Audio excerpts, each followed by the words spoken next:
আসসালামু আলাইকুম বন্ধুরা, সবাই কেমন আছো? আশা করি ভালো আছো। আজকে রান্না করব বুটের ডাল দিয়ে মুরগির চামড়া। প্রথমে একটা কড়াইতে 1 কাপ পরিমাণ তেল গরম করে তাতে বড় সাইজের 2টা পেঁয়াজ, 5 থেকে 6টি কাঁচামরিচ দিয়ে একটু নেড়ে নেব। এরপর 1 টেবিল চামচ আদা রসুন বাটা দিয়ে ভালোভাবে নেড়ে নেব।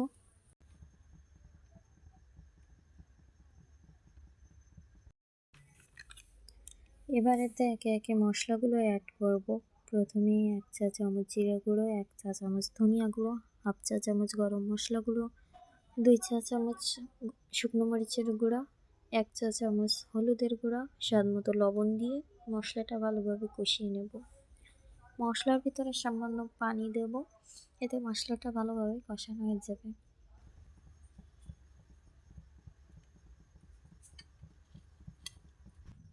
এখানে 2টা মুরগির চামড়া ভালোভাবে পরিষ্কার করে নিয়েছি।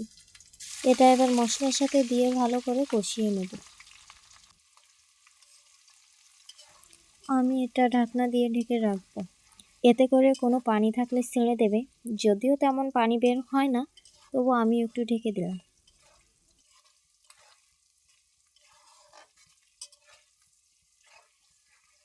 ঢাকনাটা উঠিয়ে আবারও একটু নেড়ে চেড়ে এতে বড় সাইজের একটা আলু কেটে দেব। তোমরা চাইলে আরও আলু অ্যাড করতে পারো, আমি একটা আলু দিয়েছি। এরকম মজার রেসিপি পেতে আমার চ্যানেলটাকে সাবস্ক্রাইব করে রাখবে। আর এখানে 1 কাপ বুটের ডাল সারা রাত ভিজিয়ে রেখেছিলাম, এটা অ্যাড করে দেব। ভালোভাবে কষিয়ে নিতে হবে। এভাবে মুরগির চামড়া রান্না করলে খেতে ভীষণ মজার হয়। তোমরা যারা চামড়া খেতে পছন্দ করো না, তারা এভাবে বাসায় ট্রাই করতে পারো। আমার ডালটা কষানো হয়ে গেছে। এবার পরিমাণ মতো পানি অ্যাড করে দেবো, যাতে ডালটা ভালোভাবে সিদ্ধ হয়ে যায়। মাঝে মধ্যে ঢাকনা উঠিয়ে নেড়ে দিয়েছি। আমার রান্নাটা হয়ে গেছে। এবার আমি গ্যাসটা বন্ধ করে দেব। দেখো কত সুন্দর হয়েছে। এটা রুটি বা গরম ভাতের সাথে খেতে ভীষণ মজা লাগে।